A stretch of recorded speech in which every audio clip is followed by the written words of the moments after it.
You're watching Flip TV News. I am Okoyemi Olugbemi. Here are the headlines. Obiano pleads not guilty to alleged 4 billion naira fraud, granted bail. Ndume warns Tinubu of political consequences if offices are moved to Lagos. Lincoln pledges $45 million security fund for Nigeria. Mayhem as Kogi hospital workers attacked over patient's death. Aiyedatiwa sacks governor's aides commissioners. Now the news in details. The Economic and Financial Crimes Commission, EFCC, has arraigned former governor of Anambra State, Willie Obiano, on 9 counts of alleged 4 billion naira fraud during his time as governor of the Southeast State from March 2014 to March 2022. The 68-year-old was arraigned today, Wednesday, before Justice Iyan Eko of the Federal High Court, Abuja.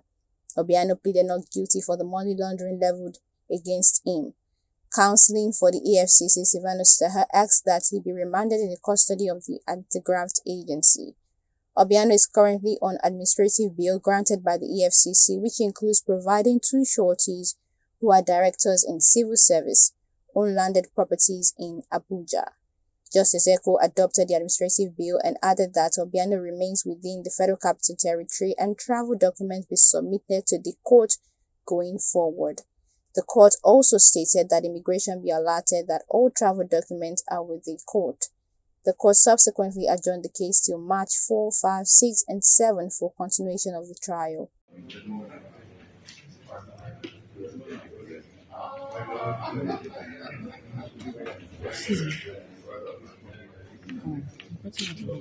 In other news, the chairman Senate Committee on Army, Senator Ndume, has cautioned President Bola Ahmed Tinubu that there will be political consequences if he goes on with relocating some departments of the Central Bank of Nigeria, CBN, and the Federal Airports Authority of Nigeria, FAAN headquarters from the nation's capital to Lagos State. Speaking on Channels TV on Tuesday, January 23, 2024, Ndume averred that the president was being misled by a cartel he termed Lagos Boys. The senator maintained that the so-called members of the cartel have no idea how the country works and will not be able to help the president when the repercussions surface.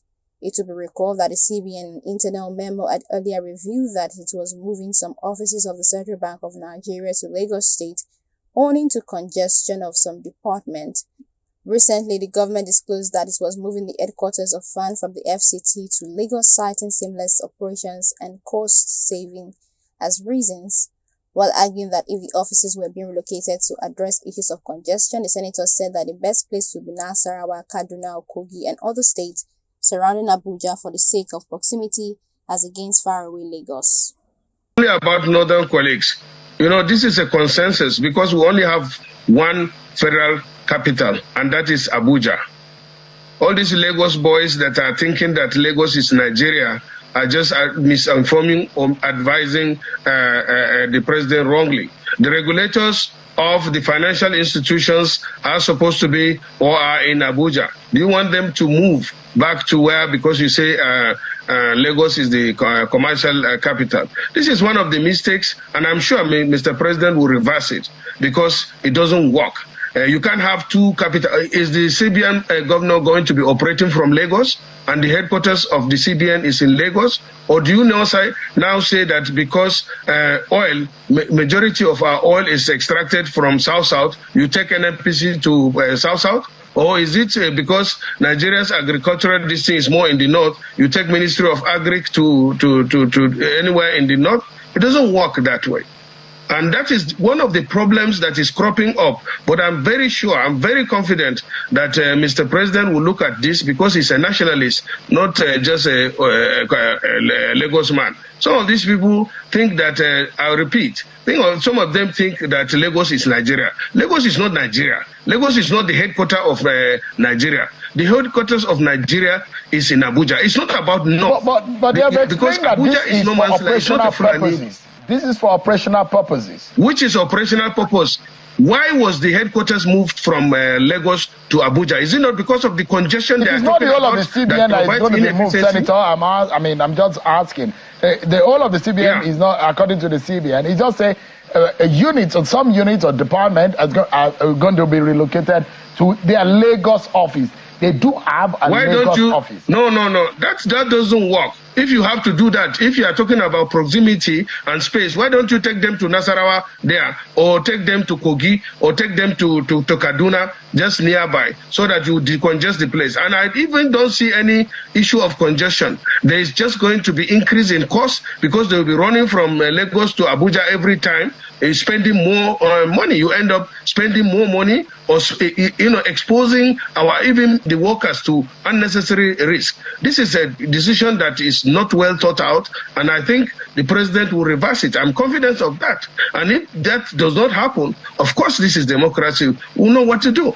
Meanwhile, United States Secretary of State Antony Blinken on Tuesday said the United States will provide an additional $45 million to West African nations as part of a plan to battle instability, bringing total funding under the year-old program to nearly $300 million. In a four-nation tour of African democracies, Blinken met separately Tuesday with President Bola Ahmed Tinubu and Ivorian President Alassane Ouattara. The trip was to discuss United States-African partnerships over trade, climate infrastructure, health, security, and other issues.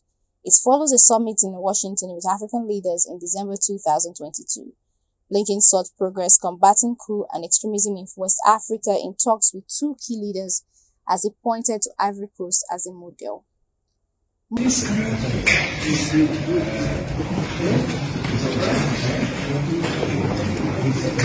Thank you.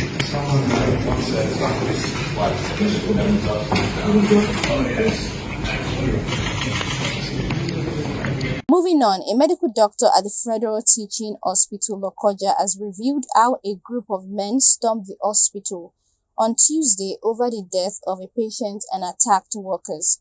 Sharing videos on X platform, the doctor explained that the men, who were led by an unnamed political leader, demanded to see the doctors on duty on arrival at the hospital. In one of the videos, about 3 people were seen struggling with a gun as shots were also heard.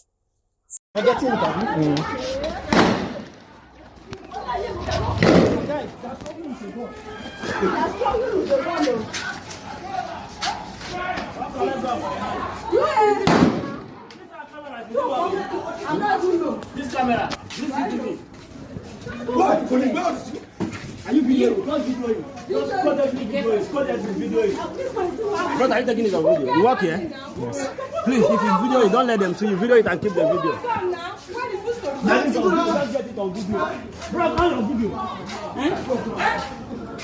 Finally, on the news, the governor of Ondo State, Ndume+Aiyedatiwa, has dissolved the State Executive Council.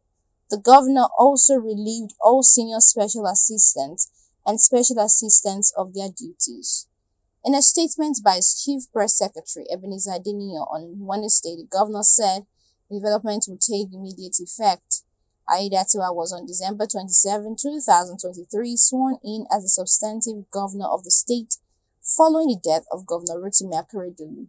Akeredolu, aged 67, passed away while undergoing treatment for prostate cancer in a German hospital. For more updates, do subscribe and turn on your notification bell. Ndume reporting. Thanks for watching.